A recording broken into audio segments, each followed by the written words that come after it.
For those unfamiliar with Russia, mentioning this country may evoke stereotypical images: men in fur coats drinking vodka, or Hollywood spy movies. However, if you dig deeper, you can discover a country with rich traditions and a passionate national identity. But that's just the beginning. If you dig even deeper, you can find 10 unsettling discoveries in Russia that no one can explain. You are on the TopFacts Black channel. Before we begin, don't forget to like and subscribe to the channel. So let's go.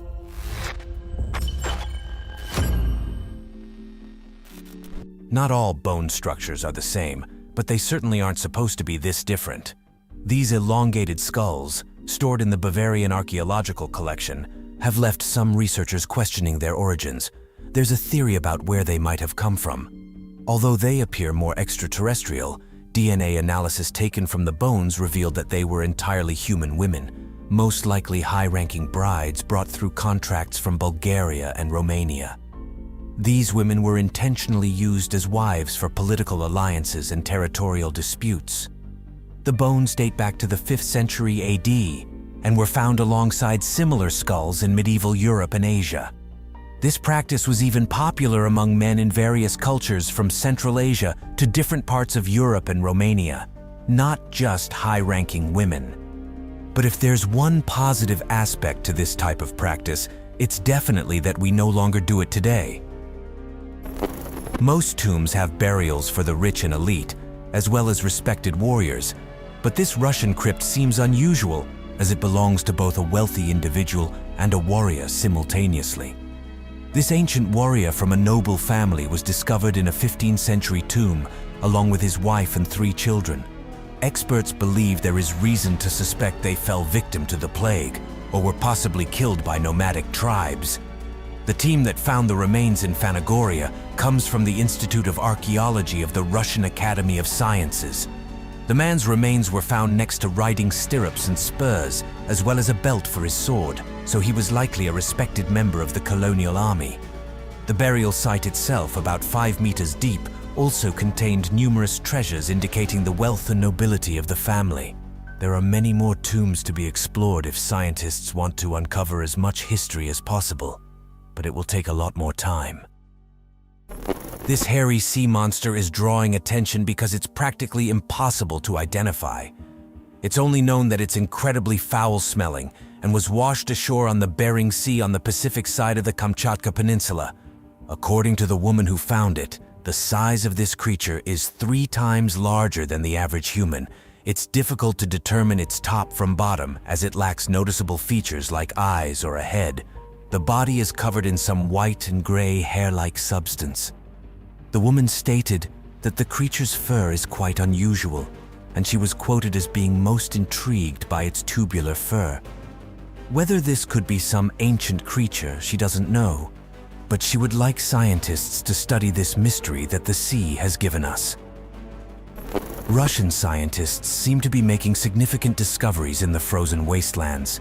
Many creatures and objects have been frozen for a long time, which means that most of them have remained almost intact for study. This specific discovery included an amazingly well-preserved set of bones from an adult mammoth. The creature roamed this land about 10,000 years ago, but now we can learn more about it.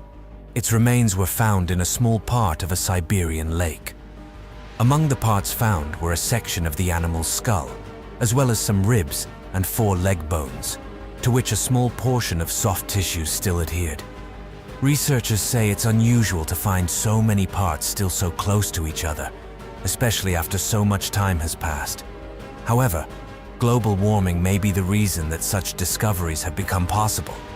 Due to unusually warm temperatures in recent years, much of the previously unfrozen permafrost has started to thaw. While this may lead to uncertainty in our own future, it's certainly been a blessing for uncovering the past. Scientists are still exploring this region in search of other bones and fossils. There is still much to learn about the remains found so far.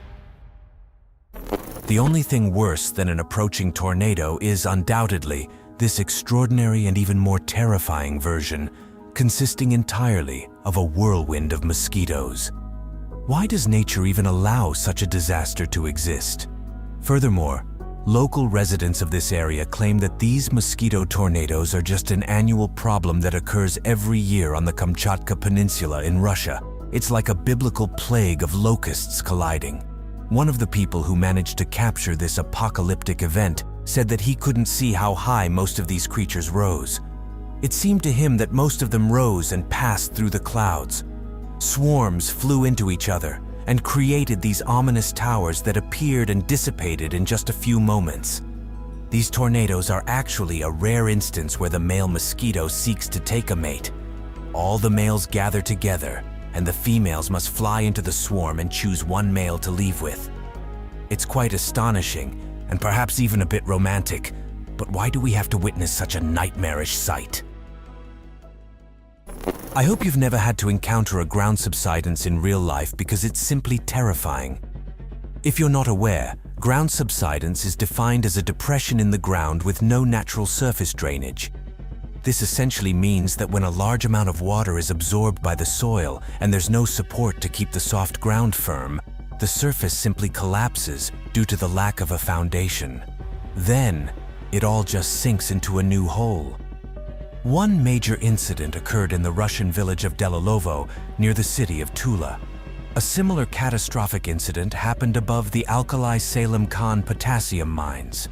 These major events seem to be occurring more frequently over the past 30 years in the Perm-Krai region of Russia. Is it a coincidence that most of them happen in the same places as many mines? Most likely not. Almost all major ground subsidence incidents have been in areas where abandoned mine shafts were located just a few hundred feet below. One of the earliest incidents occurred in the Betazniki potassium mine. Several hundred minor earthquakes led to the destruction of underground tunnel systems, and in 2010, a railway car even fell into the newly formed pit. To date, there has only been destruction, and approximately 12,000 residents were forced to relocate to safer areas where buildings still stood above ground. Russia holds many secrets in its vast expanses, but one of the lesser-known historical treasures is the abandoned island fortresses. Many of them stood for centuries, guarding the nation against maritime enemies, but today they serve more as tourist attractions and windows into a recent past that's almost forgotten. Some of these fortresses were subsequently used for military and scientific research. Before being abandoned, the Alexander Fortress near St. Petersburg was used as a research center to study the plague. It barely functioned as a military base, so it shifted its focus to the study of deadly viruses such as cholera and the plague. Fortunately, its remote location prevented the spread of diseases beyond the island. Unfortunately, all the scientists contracted various diseases they were studying. Today, it seems there are no official events on the island, and there are many illegal rave concerts. Among many other fortresses, there are similar stories of military victories, scientific research, or simply testing military equipment. Not all facilities are open to the public, but those that are accessible can offer good insights into what was once supposed to be much larger.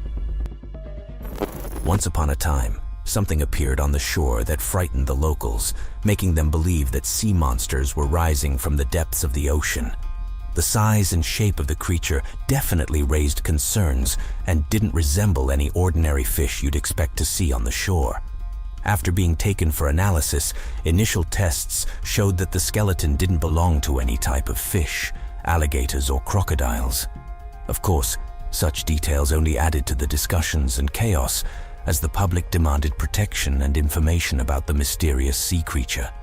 One theory suggested it was a previously unknown ancient underwater creature. Original photos were taken by passing soldiers in 2006, but the results regarding the nature of the creature became known only 8 years later. As it turned out, according to marine specialists, the bones belonged to a large beluga whale. Technically, whales are not fish for several reasons, and since the initial research agreed with this conclusion, it makes sense to consider it a whale.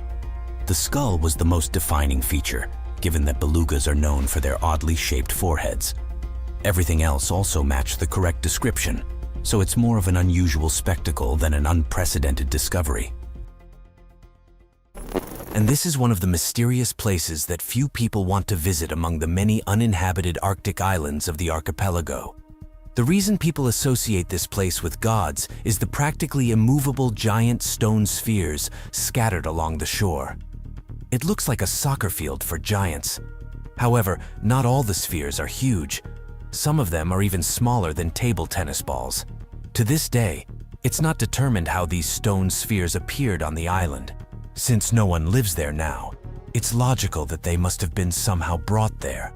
But without people or records for many miles around, the answers simply won't appear on their own. One of the main theories is that these stones are a type of concretion. This means they could be naturally formed masses of minerals that formed due to cementing sedimentary material carried by water and interacting with something organic, like grass or leaves. A chemical reaction formed several layers of stone that appear to us as perfect spheres. It's hard to believe that such perfect shapes are entirely random, but they have been found in other countries around the world, and many archaeologists have excavated them, hoping to find previously undiscovered fossils. Nevertheless, it's cool to imagine that gods once played games here. In Egypt and some parts of South America, ancient pyramids were built as ultimate tombs for the powerful and elite. But in Russia, many tombs are made entirely of giant stones. These stone structures are called dolmens and essentially serve as megalithic tombs. There are at least 3,000 of them on the slopes of the Caucasus Mountains in Russia. Surprisingly, only about 6% of them have been explored, though there are plans to continue researching these ancient graves later on. Local residents call these megaliths houses of the dead in their language. They date back roughly between 2,000 to 3,000 years BCE and were used at different stages of culture, but over time, they served as burial tombs and were later reimagined for other purposes. Most, if not all of them, have long been looted, and some of the stone huts were used as explosive chambers after World War II. In practice, dolmens are simple constructions. They were built from sandstone and limestone, which were easily cut into suitable shapes. The greatest efforts were put into transporting heavy slabs that served as the base or roof of the tomb. Evidence in the form of bronze chisels and other tools allows us to trace their origin, giving us an idea of how ancient cultures in this region built things. Dolmens are almost always located on flat plateaus, sometimes on their sunny sides and sometimes on hilltops. They are often oriented for astronomical and cultic purposes. At the very least, today we can appreciate them for their fine craftsmanship. So those were amazing shots filmed in Russia. If you enjoyed the episode and want to see something similar, please leave comments like, subscribe to the TopFacts Black channel, and right now you can watch one of our previous episodes.